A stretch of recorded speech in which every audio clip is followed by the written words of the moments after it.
the world you are in. I'm Sam Blake, and this is the Writing.ie Facebook page, and also we're broadcasting to YouTube too.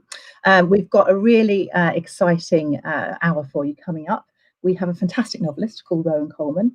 Her first novel, Growing Up Twice, was the W.H. Smith Fresh Talent winner. And since then, she's written 15 novels, at least. We were just talking about it, and actually there's a lot more under different names, including The Memory Book, which was a Sunday Times bestseller and was selected for the Richard and Judy Book Club. And her other books include The Accidental Mother, Lessons in Laughing Out Loud, the award-winning Dearest Rose, and a novel which led Rowan to become a active supporter of the domestic abuse charity Refugee. She also writes highly successful novels under another name altogether. And we're going to get to the bottom of this dual identity and find out so much more. So I am going to bring Simon in now, who is going to have a little chat to Rowan. Hopefully this will all go really smoothly. We won't have any hitches. Simon coming in now. There we go. Well, good morning, Mr. Trewin. How's London? London is fantastic, bright and sunny. It's always good to get to Friday, but I have to say, I wake up on a Friday and I think it's at noon. We're going to be doing something fun and talking to someone who is working very hard indeed under many different names. I'm very welcome, Rowan. Welcome, Rowan. Hello. Thanks for having me. And I know that it's very important that at some point during this hour that we give you an opportunity to try and sell everybody your house, because I know that's at the moment. Yeah, that's please good. Buy my house.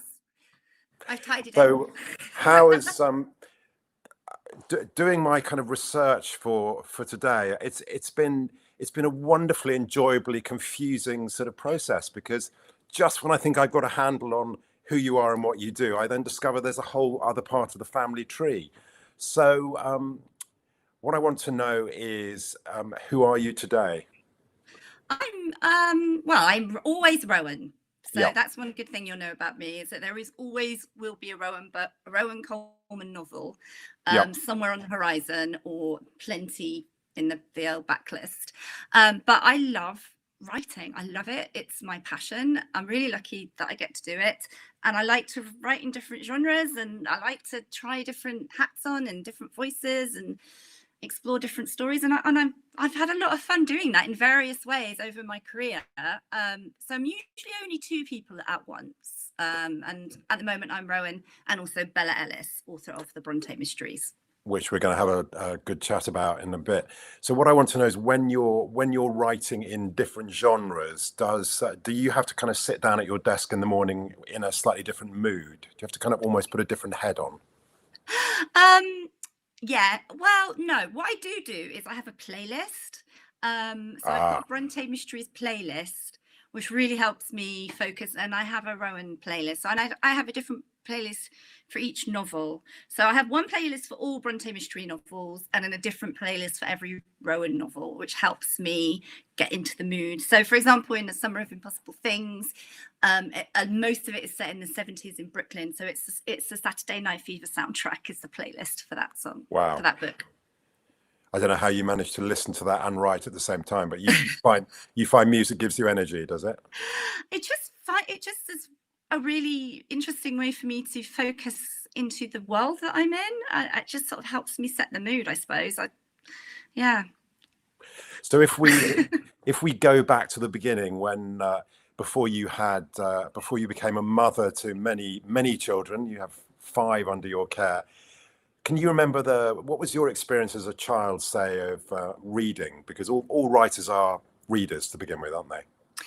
Yeah, and I was an avid reader, but I was also undiagnosed dyslexic. So I read a lot, but I didn't read in the same way, I guess, as other people. I would always often skip really big chunks of prose because it was too dense for me. So I usually would stick to the dialogue sections and small paragraphs. But reading was really important to me as a child. And I think I hear this a lot from other writers too, is often it's your refuge. It's the place that you can go to where you can escape whatever situation is going on in the outside world. And it's also something for yourself. When you're a kid, you know, your whole world is controlled for you, but reading, you Yeah. get to choose the books you read, and you get to choose the places that you go to. So I did love reading as a child, and loved telling stories as well, or lying, as my mum called it. Was there an influential English teacher or someone that you want to give a shout out to who kind of I had two great English teachers, Miss Greenstreet, who Okay. taught me in my early life at secondary school, where I would be entering like poetry competitions and creative writing competitions, but because I was dyslexic, I was in all the remedial sets. So Okay. I wrote this really brilliant poem about being the mistress of Charles II. Long story. And it was great, and it was heartfelt. And she was like, oh, you know, everyone said, no, you can't enter that, you've copied it. But Miss Greenstreet said she didn't copy it. This is written by Rowan. And that was really important to me for a confidence booster.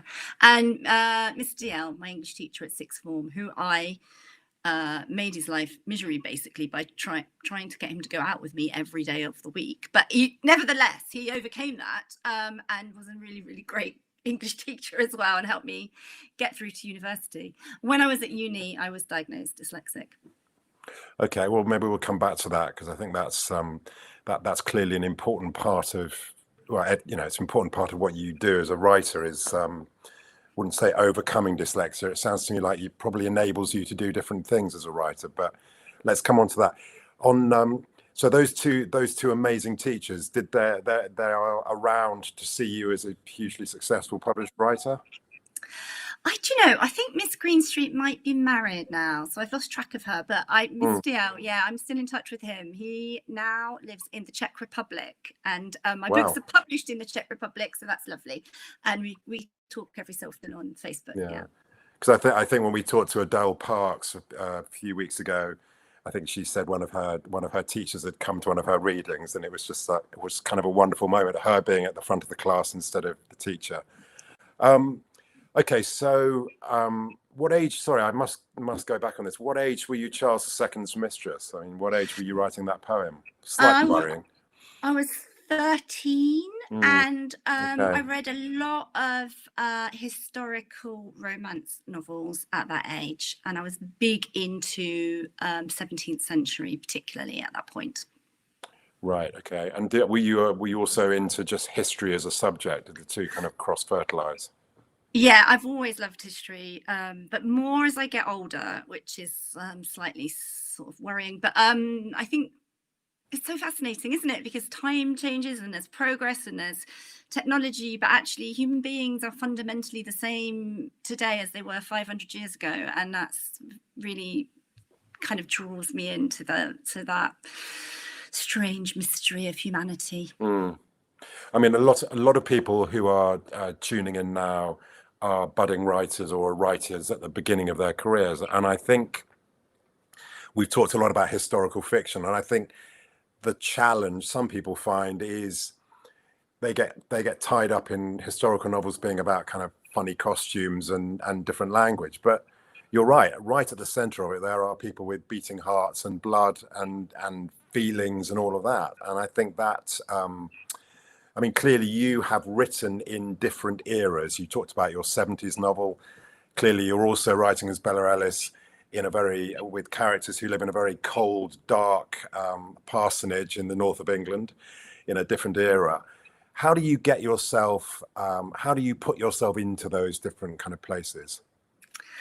I go there. That is, Right. To me, there is no substitution to actually going to, if you can, which obviously right now is hard, going to a place and really feeling it. So for the Summer of Impossible Things, I spent a week in Bay Ridge in Brooklyn, which was not in 2014 as glamorous as it might be now. It's a very blue collar area, but it's where they shot Saturday Night Fever, and that's where the book is set. And I spent a lot of time there talking to people, striking up conversations, getting the feel of it, the street layout, the heat, the trees, the smell. And obviously for Bronte Mysteries, and also for The Girl at the Window, which is set in Pondon Hall, just outside Haworth, I spent a lot of time in Yorkshire, lots and lots of time in Yorkshire, in West Yorkshire and Bronte country. I love it. I'm trying to buy Pundon Hall, so please buy my house. Are you? Wow.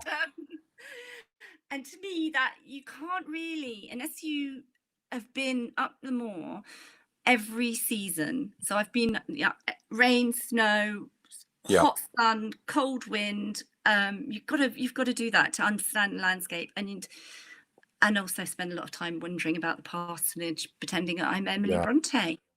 But I mean, I remember going to Howth for the first time, and the one thing that struck me to begin with, how steep that high street is. I mean, imagine walking up and down there, wearing clothing of that time. Your dresses are going to get filthy. There's probably going to be raw sewage going down the middle of the high street. I know there was a huge mortality rate, but you get to the parsonage, and the first thing you realize, it's quite small, isn't it? And those sort of that stairs and everything, and it's not a grand place at all, is it?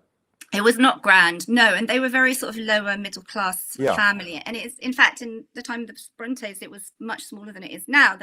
It was extended after Patrick died.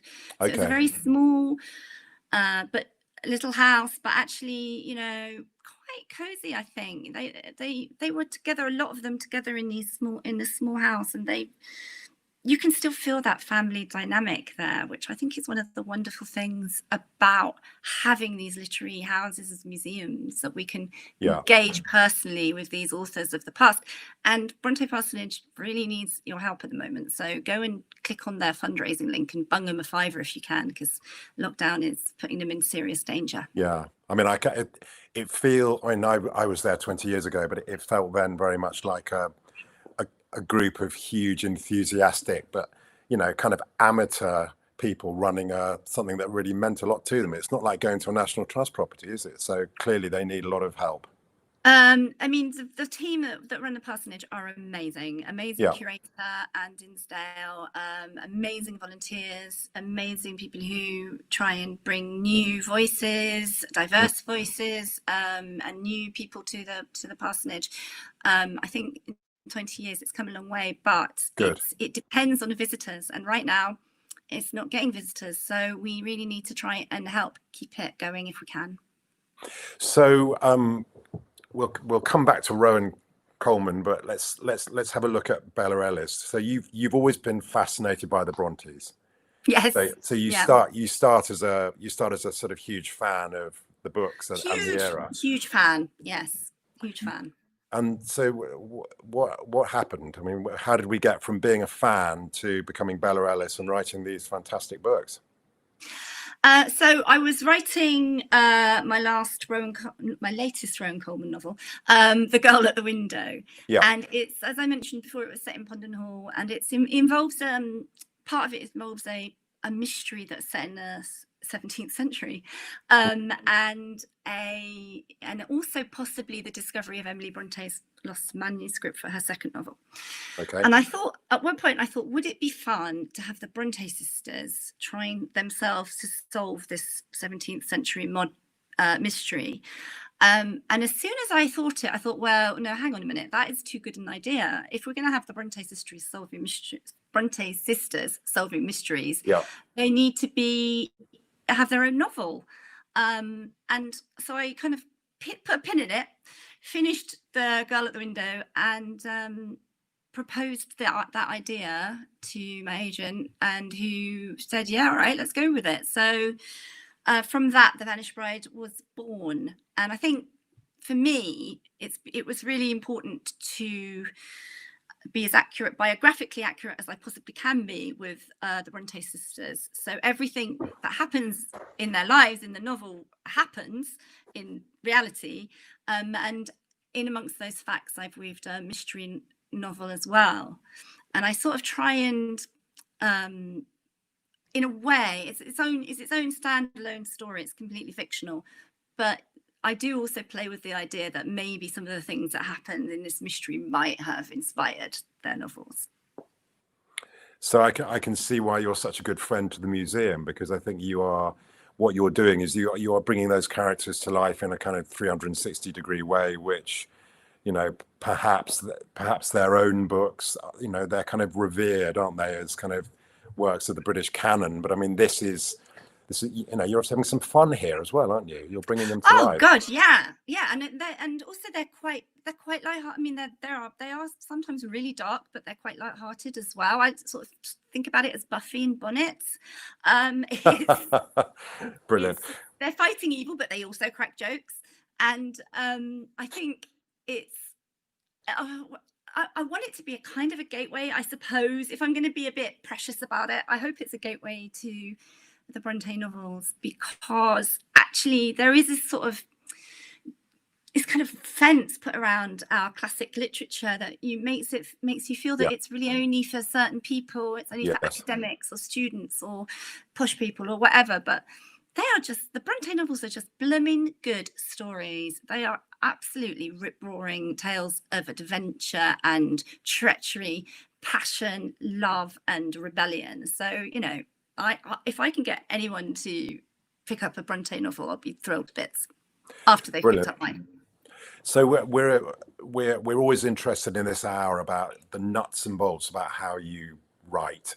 And some of our interviewees have talked about a kind of huge, like, sort of spreadsheet with every chapter kind of blocked out in different colors.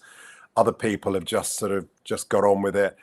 In fact, I can't remember who it was. Maybe I think it was possibly Kit DeWall, who said that it didn't really matter which order she wrote the chapters in. And that was kind of astonishing. Whereas other writers quite clearly wrote, you know, chronologically from the beginning to the end. So tell us about how you write as Bella, and then does that differ to writing as Rowan? It does differ, yes. So with Bella, I have sort of several things that I have to bolt together. So I pick a period of time in the Bronte sisters' lives, and I have to know what's going on in that time, where they are about. So, for example, in Diabolical Bones, they are waiting to hear if their book of poetry has been accepted for publication, and I sort of pin that down in their life stories, and then I try to work out a really good mystery plot, and that is hard. And this is the first time with Vanished Bride and Diabolical Bones, it's the first time that I've tried this fiendishly difficult, twisty mystery plot, and that takes ages, actually. So I'm looking for particular inspirations from their works and also from the history of the time, and then once I've got that, and what I love to do, and I can't tell you too much about it, but with the third book, I found a tiny little bit of factual biographical information about them and some of their connections. And from that, I was able to build a whole plot, which gave me a lot of pleasure. But it takes a lot of time to put that satisfying, twisty mystery together in an outline. And then when I'm writing it, often it evolves, but it takes, you know, I have to have that first, basically. With a Rowan novel, I kind of do a sort of, if I have time, I write a free fall first draft, I call it. So I would just bash it all out, all of my ideas, and it's that classic thing of telling yourself the story for the first draft. Okay. And it will be sort of almost like illegible muddle and very short, like 40,000 words long, and I use that as a base to start planning from. Brilliant. Because there's an annual thing which a lot of people are aware of called NaNoWriMo, isn't there? National Novel Writing Month, where people kind of commit to writing, I think, 1,000 words a day. So at the end of it, they have a novel. It's usually quite a rough novel, but it's something you can then revise. So this is a novel you show to no one, this 40,000 word one. It's just kind of getting down. No, just for me, and often very, very bad. But, it helps me find the nub of what I want to do, because I think, like a lot of writers, we all have so many ideas. You know, when you start with an idea and you think, oh, and I can do this and I can do that, and I'll put that in, and then the kitchen sink, and you have to pick and choose, and design has to come into it at a certain point, and structure and obviously plot is important. So it's kind of chucking the things out that you can't incorporate into this novel and choosing the right things to be part of the structure and the body of it. I'm just thinking about something you said earlier on about when you were when you started as a reader, and that you didn't necessarily read everything. You kind of skipped bits in the book. So in your rough version of the book, does it say things like insert party scene here in which something happens? I mean, it's kind of a bit sketchy at times? So sketchy, yeah, so sketchy. I mean, sometimes it'll just be something has to happen here, or Yeah, write this better for God's sakes, or something like that. So I read an interview with you the other day, and it said that the question was, what do you think a story needs to have in order for it to be great? And you said honest, relatable, well-developed characters, an intriguing though not necessarily pacey plot. And I really like this. Most of all, it needs to make the reader care what happens next. I mean, that's the primary responsibility of a writer, isn't it? Whatever name you're writing under. Absolutely, 100%. That's my first goal, is to connect with my reader in that way, that sweeps them up in the story, because that's what I love. And to me, it's absolute alchemy that I could pick up, say, Jane Eyre, and I'm in that moment with Charlotte Bronte, who's been dead for 150 years or something, and I'm there with her, seeing what she sees, feeling what she felt, being swept up in that story that she created. It's like the ultimate virtual reality, and the tech never goes out of date. So for me, that is my goal. That's what I want to do. I want to take my readers and sweep them up and make them feel everything that my characters are feeling. So again, I read somewhere that you were given some fantastic advice at the beginning of your career, that maybe you were kind of overwriting. You were giving too much detail. Do you want to? Because again, I think this is just pure gold for people who are starting to write. Yeah. So I think you're talking about the insert a page break. That's absolutely that is it. Yes. Yeah. So when I started writing, I teach sometimes, and I notice this as well a lot in when people start writing, is that they feel obliged to write everything that their character does. So you get up in the morning, put your clothes on, you have a cup of tea, you go downstairs, you put your coat on, you go up the road, you catch the bus. And my editor at the time, Kate Elton, who's now in charge of HarperCollins, I think, she said to me, "Do you know what, Rowan? You don't have to write all that. Just pop in a page break and treat it like a scene, like cutting from scene to scene in a movie." And that is gold to me, and the most useful bit of advice I had when I was starting out. Great. So we're all going to read your books now with a different eye. We're going to look for those page breaks. But okay, so you have your 40,000 words. Do you do the same when you're writing as Rowan Coleman, or is that just a Bella technique? Well, the 40,000 words is Rowan. Bella, I always have a pretty detailed outline to begin with. My new Rowan novel, which is not out in the world yet, I've actually taken my Bella technique to it, and worked on the outline, because it's a complicated idea, and I had to try and figure out what I meant, if that makes sense. So it's both a simple idea and a complicated one, and I kind of needed to work out how I could turn it into something that was book shaped. So I have done that. I've outlined it this time, and that's been really interesting, different approach. The thing I think about process is that it's constantly evolving, and there isn't a right way to do it. So whatever works in the moment is usually the right thing. So, I mean, you create something, you send it out into the world, and tell us about how you work with your editor, because obviously Kate, who I think is, she's a fantastic editor. I mean, editors work in different ways, but I mean, tell me what. Well, I think I've been really lucky that I've only actually ever had 3 editors in a nearly 20-year career. Wow. So I was with Kate for about 10 years, and then I was with Gillian Green, who is now Pan back. Yep. And Melissa Cox edits the Bella Ellis series. Right. And I've just been fantastically lucky to work with brilliant people who all have really different strengths. And I think it's fair to say that Kate Elton taught me a lot about how to be a writer. And Gillian, what I loved about Gillian and love about Gillian to this day is that she is so ready to go on a journey with me to try something a bit different and step out of the sort of genre comfort zone, if you like.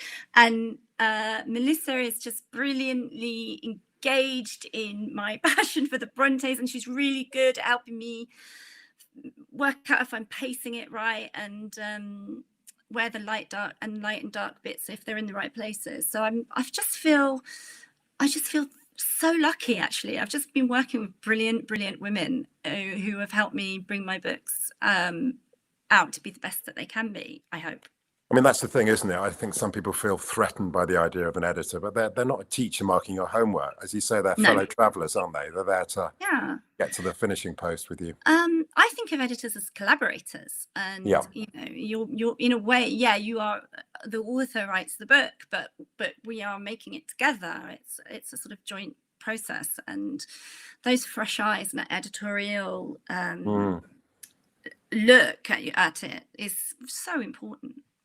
So you talked about pace and light and dark. I mean, are there particular aspects of your writing that you're constantly having to kind of, you know, get better at or challenge yourself at? I mean, do you find, is pace a challenge for you? Pace. So I had to work hard to get pace into the Bronte mysteries, because as Rowan, I write quite slow books, and I'm not ashamed of saying that's what they're meant to be. But they're multi-layered, aren't they? There's a lot going on. Very multi-layered. It's all going on, but it's a different rhythm. Yeah. And it's more like a sort of immersive experience, perhaps. And Bronte mysteries pace is important. So I had to really work to achieve that pace. Then when I went back to start a new Rowan novel, I had to really work to slow down. So it is challenging writing two different kinds of books and in a space of about 18 months. It is quite difficult, but exciting, and I like it, you know. And you've written books for children in the past. Is that something you might do again? I never say never. I would definitely like to write books for children again. And I have so many ideas, and a lot of the ideas that I have are not adult fiction ideas. That's my problem. My affliction is ideas. I have too many of them, probably. Okay. Why is that an affliction? I mean, I think this is a fascinating subject area, because I like you, I just have a million ideas a day, and the challenge for me is putting my time into the right ones. But I mean, it doesn't feel to me, looking at your career from the outside in, it doesn't feel like you've taken any wrong turnings. But I mean, are there kind of neglected ideas sitting around thinking, wish you'd picked me? I mean, it's really hard to say if you've taken wrong turnings, I think, over a long time. But I've definitely, you know, suffered the vagaries of publishing. So my teen horror idea, which I loved, the series never completed because it didn't pick up enough sales for the first two books. But, you know, comparatively to today, it was a lot of sales. So what was the question? I've forgotten. I mean, you said you felt sometimes overburdened by the number of ideas you had. Well, it's just I want to do everything. And, you know, I'd love to write a picture book featuring my dogs, because they're awesome. I'd love to write science fiction. I'd like to write, in fact, I have written a screenplay. And I'd like to write more genres. I like to write horror. I love this job. I love words. I love the ideas and the feelings that it creates. That's quite so I have too many ideas. And but I mean, you're not doing badly, are you? If you think, you know, you've written maybe 30 books, you've written for you've written in about 4 different genres. I mean, I think one of the challenges for the modern writer is that the system that we're all part of kind of dictates that a lot of writers just get stuck into effectively writing not the same book over and over again. That's unfair, but within a kind of, pretty tight genre, and all the books end up looking the same and all of that. But it seems to me that you've never accepted that. You've just kind of fought your way into wherever you want to go. And that's, you come across as a very empowered writer. And I think that's very encouraging for anybody out there. Yeah, I do think it's particularly difficult if you're starting out, particularly now, to sort of have that agency over what you're doing. And there always has to be compromises if you want to be a commercial fiction writer. That you can't just write for your own pleasure. You have to write for your readers' pleasure, and also you have inevitably you have to be influenced by what the market, and particularly at the moment, publishers are not terribly adventurous. They're not looking for that sci-fi romance crossover novel, sadly. So you have to be mindful of that. But when I began, I was kind of packaged very much as a chick lit writer, which is a phrase you don't hear as much these days, which I'm glad to say. But because of that, all my books sort of had very pink and fluffy. They did, covers, and literally had bunnies on the front sometimes, but they were not about fluffy things. And I think that's still a packaging issue that dogs women writers writing about women. Immediately, if a woman writing about life, relationships, it becomes somehow less than. If you look at the men who do the same writing, both lovely men like David Nichols and Matt Hay, it's literary and it's important. So I think we still have a lot to do in trying to redress the balance of misogyny that circles around women writers writing about women, and writing commercial fiction particularly. Yeah, I mean, it's interesting that women writing commercial fiction, whether it's been called chick lit or whatever, it's been put into one section. But I know there was a phase of men's books being called kind of lad lit, but I mean that kind of went away. But you're right, the men just sort of go into general fiction, don't they? And I wonder. Absolutely, yeah. And I don't know. And you were right. You see that with covers. I mean, I think a lot. You look at crime writing. The books all kind of look the same, don't they? And I know the challenge when books become products and they are fighting for space. It's about saying, if you enjoyed The Miniaturist, this book looks a bit like it, even though it quite clearly is very, very different. It's a way of getting people in. Do you? I think the Bella Ellis covers are sensational and tactile as well. We can't really show this on the screen, but I love them. Yeah. The quality is amazing. Did you have a lot to do with that? Did you have a sense of what they look like? I could have. I was offered to have input on those covers, but actually, I just loved them immediately that I saw them. And I think the designer, William Speed at Hodder, is just absolutely brilliant. I'm completely grateful to him for giving my book such beautiful covers. So I'm laughing here because Audrey has just come up and said dick lit. I'd forgotten that being one. Oh yeah. And we were, let's know you're not move over to what the female that was for a while. But let's talk a little bit about genre, because in a way you are, with the Brontes, you are sitting within a genre, but you're creating your own sub genre. And I mean, do you feel constrained by where the book is going to sit in the bookshop? No, not really. For me, it's it kind of covers a lot of bases, and so I like to think of it as genre fluid. It's nice. It's sort of, it's mystery fiction. It's Victorian mystery fiction. It's kind of literary because it's got the Bronte sisters in it. But it's also fan fiction, and I'm not ashamed of admitting that I've written that these are books that have come out of my fandom and my love for these women and their work. And it's also kind of funny, so it's cozy. There's all sorts of different elements that these books cover. I don't know where they put them when they're in the bookshop. I have to go and have a look. Actually, I hope on a table. I was going to say that's the only place you've got to be, front and centre. We're always asked for practical advice, and I think the way you've been talking about how you write is pure gold. But tell us about how did you get your agent, your first agent, or maybe it's your only agent back in the day? What did you do? Well, so I was working in a publisher. It was a non-fiction publisher. So, you know, people often say to me, "Oh, you're working in publishers, that's how you did it." No, it was cookery books and fibroids. That's what they did. And it was my job not in the same volume, but yeah. No. Well, and it was my job to input the ISBNs into the system. Okay. And nobody else knew how to do it, so I always pretended it took 4 times as long as it did, and I would close my little cupboard door because there may be an office in a cupboard, and nice. And I'd write,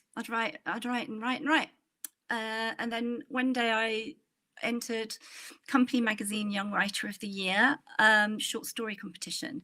Yep. And the cutoff date for being a young writer was 30. And I was 29 and a half, and I thought, flip. So I thought, Jesus, I'm nearly old. So I wrote a short story. It was about a parallel universe where everybody aspires to be fat and single. And genius. It is, you know, I have to find that story. I just don't know where it is. And it 6 weeks later, because it was the olden times, I got a letter saying that it had won that award. And you were. Yeah, and that did Brilliant. open up huge doors for me. And when I think about it, I think if you are a dyslexic writer and you're watching this, I wrote that story in about 2 days. I sent it off, and it must have been littered with errors. It must have been, but it wasn't the grammar that mattered or where the commas were. It was a story. So I think, you know, that was what I would say to dyslexic writers out there, is that if you've got a story, then don't worry about anything else. Anyway, so that opened big doors for me, and I met part of the prize was to meet editors and agents, and that is how I got my first agent. And I admit that is quite jammy, and I know that a lot. Not jammy at all. You entered a competition, you won it. That was part of the prize. Well, you know, it's a lot harder I think it's much harder now than it was 18 years ago. And I have to acknowledge that it's harder to get your foot in the door now, definitely. So I just want to go back just to that moment. So you get back from sitting in your cupboard inputting ISBNs. There's a letter which says what Company Magazine on the front does it, and you think and you think, oh, it's a rejection. Did you, or what did you think? Yeah, I did. Yeah. And then it said, we're pleased to tell you have won Company Magazine's Young Writer of the Year award. And I was like, oh, maybe I should try this as a professionally. So you go into work the next day, obviously with the crumpled, tear-stained letter in your bag, which you've read 100 times in case you'd misread it. And then what happens? Obviously, you don't tell people you wrote the story at work, but everybody. It was in the magazine. Very exciting. I got £1,000 worth of books. Very exciting. Yeah. And I went and had lunch at the Ivy with editors and agents. Wow. Which I can't really. The only thing I can remember about that is that I was in the loo next door to Lulu when she was having a pee. And there we go. But I didn't actually end up going with those people. I went away and worked on my idea for Growing Up Twice, and then submitted it to some agents, and it was from there that I got together with my first agent. Brilliant. So just going back to the dyslexia, because I think that's something that clearly, you know, maybe the fact that you didn't worry about things that maybe were outside your grasp, you just got on with telling a story. And I don't know, is that something that I don't know a lot about dyslexia, but do you think in some way has it helped you?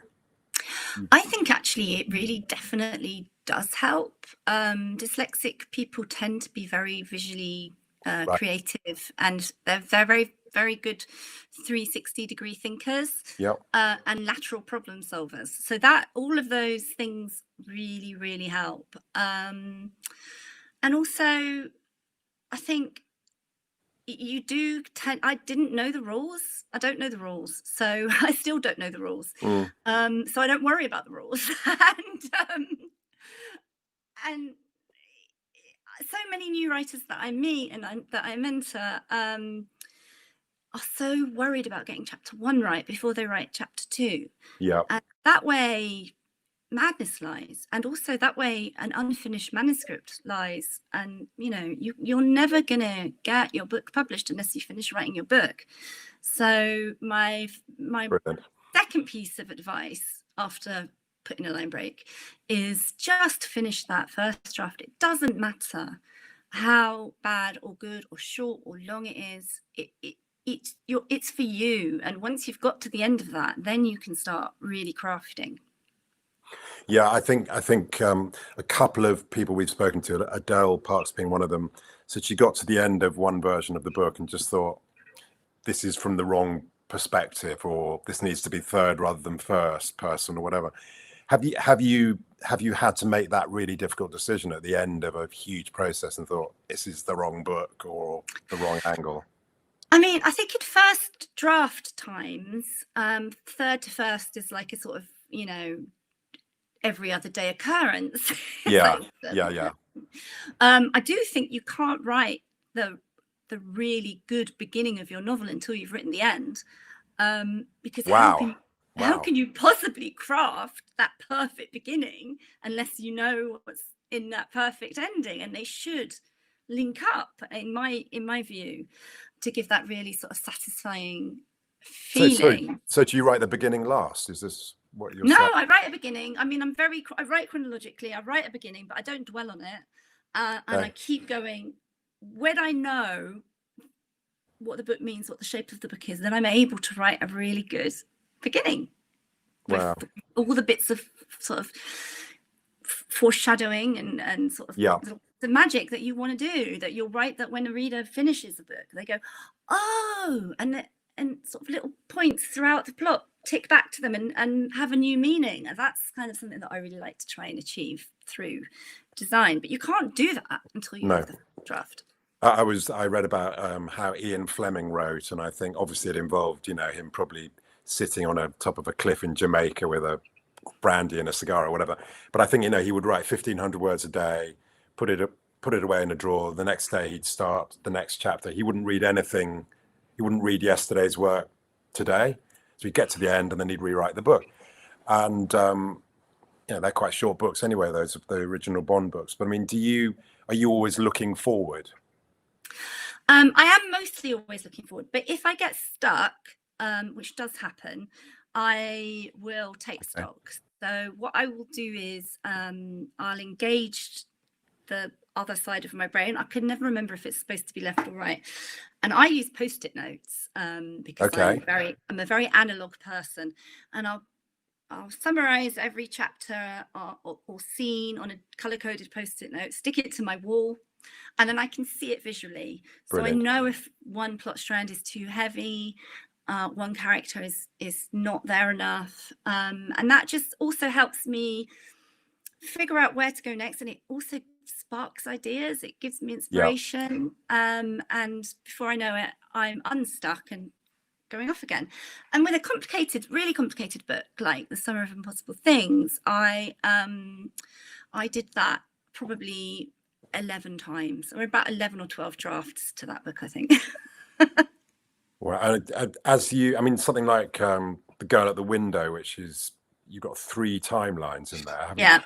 Yeah. So yes. Did you kind of write each timeline and then sort of shuffle them together, or how did you do that? I can't do that. I don't know how people do that. I know some people do, and there's a lot of coloured post-it notes. Was it one for each, one colour for each timeline? Yeah, one colour for each timeline. But part of the mechanics of The Girl at the Window is that every timeline, although they were centuries apart, impacted on the other timelines. So that's something that really interests me, is the idea of all time happening all at once, and one timeline can affect and influence another timeline, whether it's in the past or the future. And that was the idea that I was sort of playing with there, and in using to wrap all those stories together. So because I can't write in any other way but chronologically, I just sort of basically winged it for the first draft, and then went back and refined it several times. So it seems like The Girl at the Window is almost like you sitting down going, what's the biggest challenge I can set myself as a writer? Okay, and I'm now going to commit myself to doing it. Do you, when your publishers buy a book from you, do they buy, I mean, obviously you're contracted to write books. Are they getting a detailed synopsis, or does it just say a book by me? And they just I wish it just said a book. It'd be good, that, wouldn't it? Yeah. It would be great. I'd love it if that would happen, but no. So no, it's usually a detailed synopsis, and do you stick to that if you kind of audited the book against the synopsis you'd written 3 years earlier or whatever? Is it? Oh, you can't. I don't think you can ever kind of promise to stick to a synopsis, word for word, because the best part about writing is when inspiration comes from above, and that's always the best bits of all of my books are the bits that have surprised me myself. So no, I would largely stick to it. I usually know where a book's going to start, and I know where it's going to end, and everything else in the middle is up for debate. Okay, and when you're writing, does your writing kind of permeate your dreams? Do you start dreaming about, is that the inspiration from above, that when you wake up in the morning and go, I know, that's what the Brontes are going to do. I dreamt it.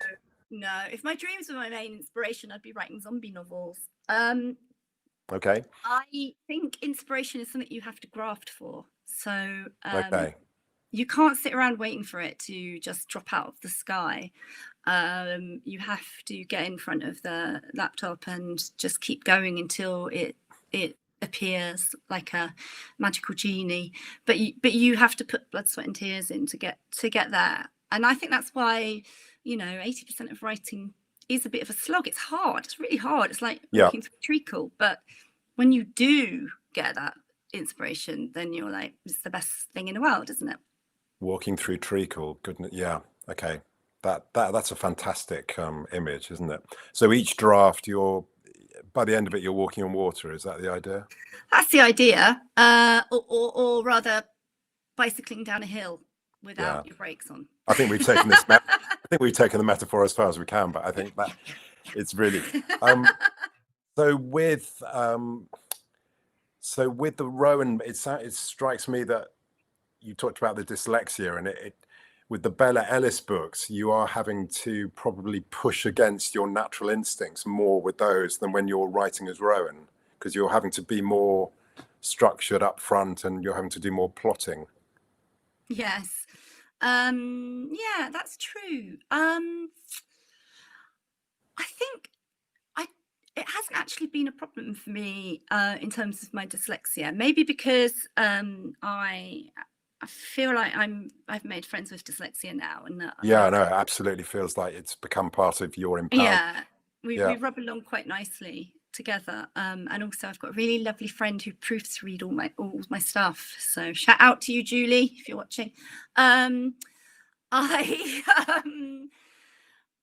thing that I think that suits me, particularly writing the Bronte mysteries, is that the Brontes themselves were very individualistic people. They didn't really conform to societal norms even then, and that just helps me, my authorial voice. It helps that kind of slot into their personalities quite nicely, and I really enjoy it.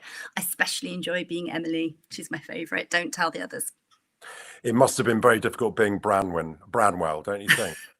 Actually, I do think it was hard being Branwell, and I think he suffered from not being a woman. I think if he'd been, both he and Charlotte fell in love, and because Charlotte was a woman, she more than likely did not have an affair, and came home and lived in misery until she got over it. But Right. Branwell had an affair, had a affair with his boss's wife, got discovered, got chucked out of his job, made his Yeah. sister have to resign, then drowned his sorrows and told everybody how miserable he was for Yeah. years when he died. But if he'd been a woman, he wouldn't have been able to do that. So I think he suffered from his more male freedom. There's a, I don't know if you've ever heard it, there's a hilarious Victoria Wood sketch where she's a guide showing people around the Howard parsonage. I haven't seen that. No, I need to see it. I think it's in an earlier radio thing. I will try and track it down for you. But Oh yeah, I'd love that. it's absolutely hilarious. But okay, so we're obviously going to see more Bella Ellis books in the future, are we? You've got some more planned. Yep, 2 more are definitely coming, and I hope that there'll be 6 in the fullness of time. And you tantalizingly mentioned a screenplay. Is that something have you adapted one of your own books, or was that something as a standalone project? I haven't actually. I haven't adapted one of my own books because I don't really know much about screenwriting. But what I have done is co-written a screenplay with a friend who is a screenwriter and also a novelist, and we have had tremendous amounts of fun doing it. I've learned a lot. I don't know if anything will ever come of it, but I always like to try and acquire new skills and branch out and find new things out. So it's been a really fun and enjoyable experience. What did you, if I just sleep in, what did you learn most? I mean, obviously collaboration is something, that's a learned thing, but what did you learn about structure and storytelling in the screenplay?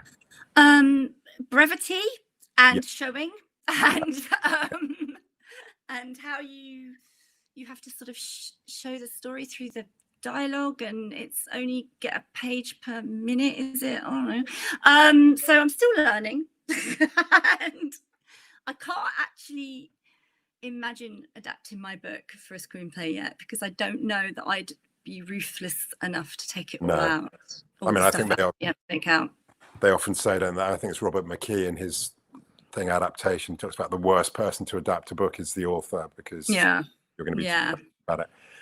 I mean, that thing about brevity, and I think this goes back to your page break thing. Do you know a lot more about your characters than are ever going to be put on the page, don't you? Yes, always, yeah. Which is usually a first and second draft problem, because it's usually all on the page. I have to take it all out again, or a lot of it out again. Yes. So you kind of subscribe to that notion of the book is the kind of 10% of the iceberg above the surface, but the real strength lies below. I think that's right. I think that the finished product should be that 10%, and all the graft and all the research and all the multiple drafts and all the deleted words, everything you've put in your saved file, is the rest of the iceberg, and everything. No word is ever wasted, I don't think. So early on in your career, you wrote a couple of books featuring the same central character, didn't you? I did, yes, Sophie. Yeah. And obviously now we've got the Brontes and things. It's obviously it's a different kind of process as a writer, isn't it? Returning to, imagine I've got this vision in the corner of your room somewhere. There's a cupboard with the Brontes are sitting in there waiting to be let out again. But there literally is. Can you see them? There they are. They're doing some ISBNs and they're in the corner. But I mean, is that a kind of, it's a different process to sitting down as Rowan and thinking, right, I'm now going to start again with a completely new premise and a new set of characters and all of that. So which do you enjoy most of those two? For the sheer joy factor, I have to say that I enjoy Bronte mysteries the most, because I just love the characters. And they're incredible fun to write. But for challenging myself and scaring myself, and pushing myself to try and do more, I suppose the Rowan books and developing the Rowan characters for a Rowan book is a more of a challenge, and trying to get inside of that. Creating a human being from scratch is quite hard, as every writer knows. But do you find there's a pressure on you as a writer to, I mean, you mentioned David Nichols, and, you know, he's a writer that his books seem to me to be defined by having a kind of high concept, don't they? You know, Yeah. whether it's Us or One Day or whatever. Do you feel there's a kind of pressure on you from the industry now to, you know, we need to describe your book in 2 sentences? That's definitely true. If you can describe a book in 2 sentences, then it really helps you. It helps you get an agent. It helps you get a publisher. It helps you sell the book to readers. And there's no way of denying that. I think for me, weirdly, only recently in the last few years have I started to really think of high concept ideas. Probably sort of around 2015. Prior to that, it was always more of a theme that a novel would come out of, and now it's an idea that a theme comes out of. And I don't know if that's because I'm influenced by what the industry wants, or if that's just because how my brain is working now, but it's kind of, it's good. Yeah, I think so. Sophie Hannah said the first thing she wrote to the book was the blurb for the back of the cover, which I thought I was kind of surprised by. But I think, okay, well, look, we've had this. I can't believe we've actually almost had the entire hour now. No, it's crazy. Yeah, and thank you for your amazing generosity, because I mean, there's so much. I think this whole notion of just do the work. This has already become a hashtag on the side here. Hashtag do the work. Hashtag page break. It's all coming up here. I'm sure there is a question here. Sam, have you got any questions you'd like to throw? Yeah, I'd love. Well, first of all, just to say to the guys that The Vanished Bride is 99p on ebook at the moment, so definitely nip over to Amazon and download that and save it for one of those rainy days. It's the most amazing cover, isn't it? Absolutely beautiful. I'm really interested in your writing day, Rowan. How do you structure your time, and do you work to word counts or anything like that? Do you know, obviously it's a full-time job? No, I've learned I can't do that because I don't have that life.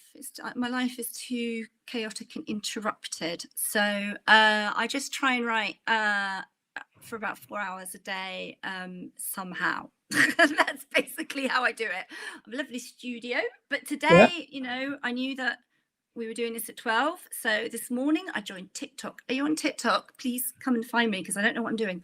Then we did this, and then I have to tidy the house because I'm trying to sell it. And then I'll do some writing. It's trying to fit in family life, isn't it? And life. So the kids go home from school and then they eat tea and, you know, snacks, and then they this is my lovely writing room, but they'll come in and they're like, can I have a hug, mummy? Can I spin your chair? You know, that sort of thing. So somehow it happens. That's all I can say. So you actually let people into your writing space, do you? Unfortunately, I can't stop them. There's no bolt on the inside. Maybe that's an idea. I think that.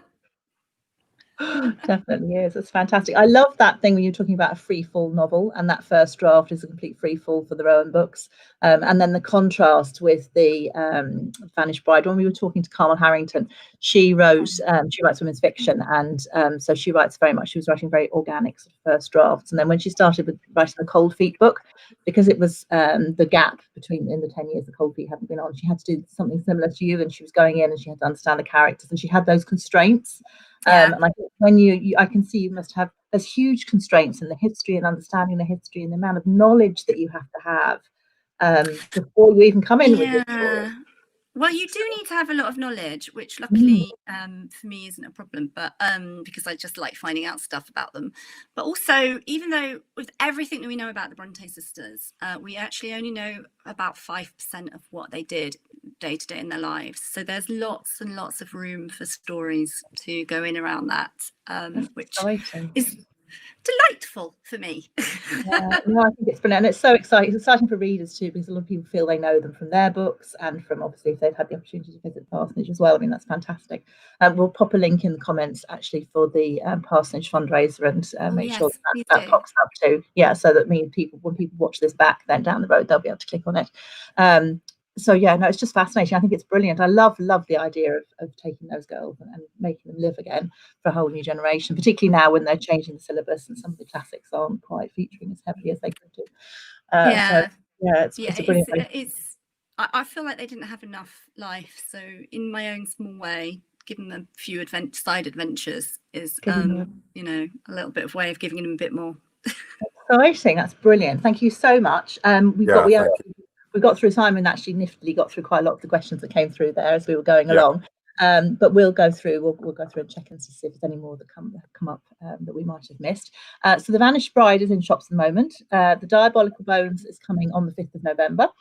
Bonfire night for those guys in the UK. It's an easy one to remember, and people can pre-order that, I'm sure, at the moment. So do look for those links.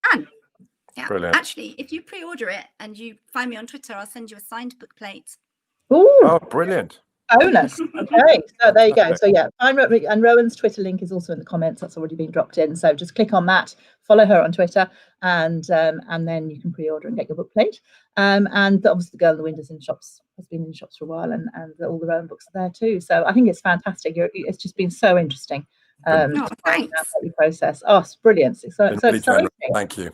And I'm obviously due for I need to go back to the Bronte parsonage. It's been 20 years. I need to go back again. You've inspired me to do that.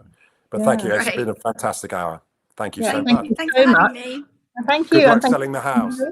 Oh yeah, definitely. If anybody needs a house in Hertfordshire, Rowan's got one. Thank you so